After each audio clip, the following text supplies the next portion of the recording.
মই যদি ঈশ্বৰ হলোহেঁতেন,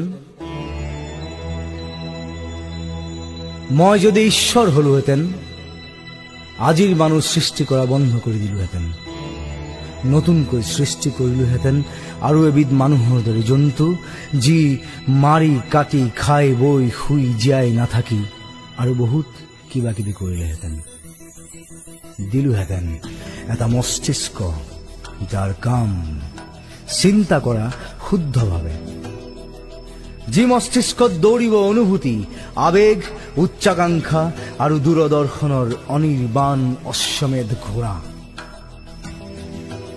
যি মস্তিষ্কত আস্ফালিত হ'ব পৰিৱৰ্তন, আৱৰ্তন আৰু নিয়ন্ত্ৰণৰ ন ন সূত্ৰ। দিলোহেঁতেন আৰু এজুৰি হাই পাৱাৰ চকু, যাৰ মাজেদি সকলো সঁচা বস্তু দৃশ্যমান।